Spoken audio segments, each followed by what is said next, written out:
Okosisi Baba Nicolo. Okosisi, nous tentons de convoquer une analyse pour tenter de comprendre effectivement cette recrudescence de tentatives de coup d'État sur le capitaine Ibrahim Traoré. Est-ce à dire finalement que c'est l'homme qu'il faille absolument abattre afin de détruire véritablement cette dynamique souverainiste observée aujourd'hui au sein de l'AS? Est-ce que c'est l'homme à abattre à tout prix et peut-être à tous les prix aussi? Alors, je tiens à saluer la prise de parole du camarade Babayela, que je viens de voir, parce qu'avant, c'était Nestor Poudassé qui était la face de ce combat, que je salue au passage, et saluer tout le peuple burkinabé à travers lui, et tous les peuples d'Afrique qui aujourd'hui ont compris que, unis, nous sommes forts. Alors, pourquoi est-ce que, entre le général Tchani, le général Assimi Goïta et le capitaine Ibrahim Traoré, il semble être celui-là qu'on titille le plus? Parce que comme vous pouvez voir, si je ne me trompe pas, dans la pyramide des âges qu'ils ont, il est le plus jeune.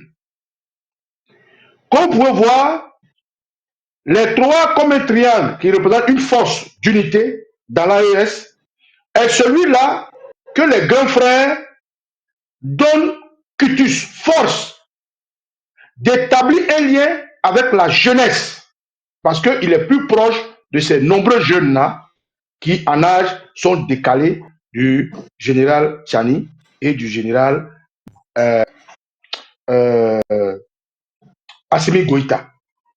Ibrahim Traoré, dans le timing des coups d'État, nous avons eu un coup d'État au Mali, un coup d'État en Guinée, un coup d'État au Burkina et un coup d'État au Niger. Dans la zone de l'AES, Ibrahim est le deuxième à avoir fait un coup d'État avant le général Tchani. Je ne vais pas parler des coups d'État rectifiés et autres, je parle de la nomenclature des coups d'État. Pourquoi il dérange? Il dérange parce que lorsqu'ils se sont rendus à Russie, chez Poutine, il a eu du cran d'interpeller devant tous les chefs d'État africains corrompus, certains. Il a eu le cran de faire l'exception de ses pairs. Le général Assimi Goïta qui était là-bas et qui est timide, et lui il est timide, voilà, de nature il est très timide. Il a eu le cran de choquer des gens comme Macky Sall qui était là-bas. Il a eu le temps de choquer des gens comme le président de la Guinée, Guinée, non, Congo, Kinshasa, Congo Brazzaville, comment il s'appelle le Okosisi, monsieur? avec le président Congo Sassou Nguesso. Brazzaville, le président il s'appelle Sassou Nguesso. Il a choqué tous ceux qui avaient mis le queue dans les fesses. Depuis Saint-Pétersbourg, depuis qu'ils avaient été invités à ce sommet avec Poutine, Ibrahim Traoré, son étoile a dérangé le monde.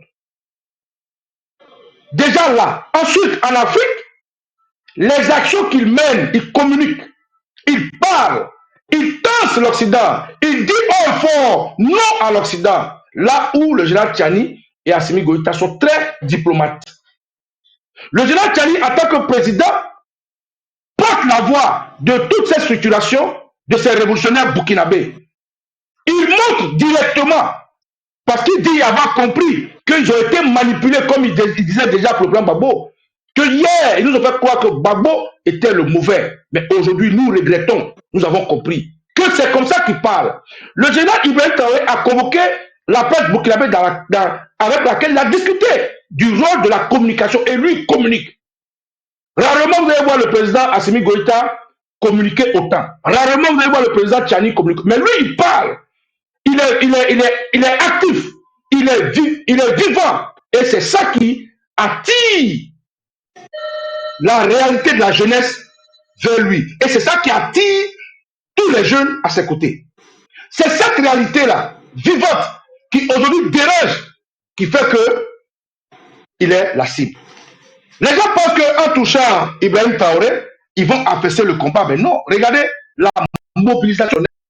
Regardez la mobilisation internationale. Regardez le leitmotiv des Ivoiriens. Regardez l'engouement. Regardez comment est-ce que des Américains en interne décrivent la réaction de l'esclave, l'anglais. Regardez comment est-ce que les Sud-Africains, qui sont connus, être très proches des pays anglophones, décrivent un peu l'attitude malsaine de Donald Trump et de son valet, l'anglais. Regardez comment au Ghana, au Nigeria, le gars dépeint la situation. Regardez comment au Kenya, partout dans l'Afrique, partout, on le décrit. Camarades, pourquoi c'est Ibrahim Traoré qu'ils attaquent? Parce qu'il est vivant. Il est collé au peuple. Il est avec le peuple. Il est proche de cette génération qui dit non. Il communique comme eux. Il est dans les réseaux sociaux. On l'attend. Il se fait attendre. Et il va droit au but pour dire haut et fort ce que les autres disent avec diplomatie. Il est celui-là qui fait du collé serré avec l'impérialisme et les dénonces. Regardez aujourd'hui. Pourquoi lui? Et je vais vous dire dans la deuxième partie de mon analyse. Le général, le colonel Langlais se trouve où? Dans une structuration de Africom. Africom, ils sont au Nigeria, plus proche du Niger. Pourquoi depuis ils ne s'apprennent pas à Tchani?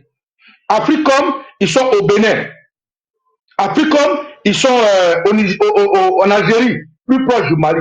Pourquoi est-ce qu'ils ne transfèrent pas autant le général Assimi Goïta? Africom, ils sont en Côte d'Ivoire. Et c'est parce qu'en Côte d'Ivoire, ils ont été actionnés par le terroriste Alassane Dramane Ouattara, mis au pouvoir par ce même groupe impérialiste, par ces valets de salon, mis au pouvoir par les armes. Aujourd'hui, ce qui se passe contre le général Ibrahim Traoré est le vœu, le souhait d'Alassane Dramane Ouattara, actionné par l'impérialisme de déstabilisation.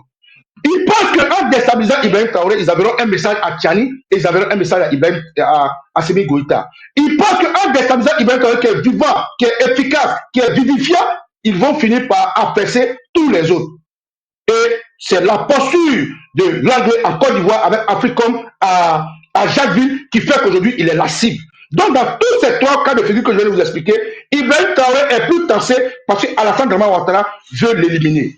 Il est plus tensé parce qu'Alassane Dramane Ouattara veut coûte que coûte pour son quatrième mandat éteindre là où il pense que selon Guillaume s'y trouve, où va, là où il pense que les Ivoiriens font une base arrière, là où il pense que le président Laurent Gbagbo portait la Gbagbo de l'AES, mais il n'a pas manqué de déplacer un de ses porte-parole au bout. Voilà autant de choses qui fait que Ouattara veut absolument éliminer Traoré. Ouattara veut absolument éteindre le Burkina. Donc, par ordre, vous l'avez vu, le général, le colonel Langlais être reçu par les boys de Ouattara. Et bien, à partir de là, vous comprenez pourquoi Ibrahim Traoré est la cible, parce qu'Alassane Dramane Ouattara est dans le jeu. Alassane Dramane Ouattara veut absolument atteindre le Burkina Faso afin de pouvoir déstabiliser toute la sous-région et faire son quatrième mandat. Donc, en gros, pourquoi Ibrahim Traoré est la cible par rapport aux trois autres alors qui sont tous très dangereux, très forts contre l'impérialisme? C'est parce que Alassane Dramane Ouattara veut gagner un quatrième mandat qu'il a actionné Africom, dont le général Langlais est le patron pour le déstabiliser. Pour ça, il faut trouver un alibi, comme ils ont trouvé l'alibi de déstabiliser le grand Gbagbo en disant que c'est parce qu'il s'attaquait au peuple, en disant que c'est pas le grand Gbagbo attaquait son peuple qui l'ont attaqué. Même chose à faire avec Kadhafi, même chose à faire avec la Syrie, et aujourd'hui, ce n'est pas ce que les Polichinelles que Ibrahim Traoré est très apprécié du général, du président Poutine. Voilà pourquoi il devient la bête noire de l'Occident, parce que Alassane Dramane Ouattara a donné tout un espace au général Langlais pour pouvoir déstabiliser Ibrahim Traoré en pensant qu'il peut affecter les autres. Alors qu'il ne sait pas, il vient de faire une grosse erreur. Il a créé plus de sympathie de ceux qui doutaient de lui. Il a créé une force autour d'Ibrahim Traoré, et Ibrahim Traoré aujourd'hui est la voix de l'AES, est le jeune frère de tous ces grands-là, Tchani, Assimi Goïta, et est la voix de toute cette jeunesse qui se reconnaît à lui et qui reconnaît à travers lui un homme qui s'appelle Isidore Thomas Sankara, que nous saluons. Parce que la patrie ou la mort, nous saluons le peuple burkinabé, nous saluons l'Afrique, et je salue mon camarade Bayala qui est sur le plateau et naturellement Afrique Média pour tout le travail qu'ils font.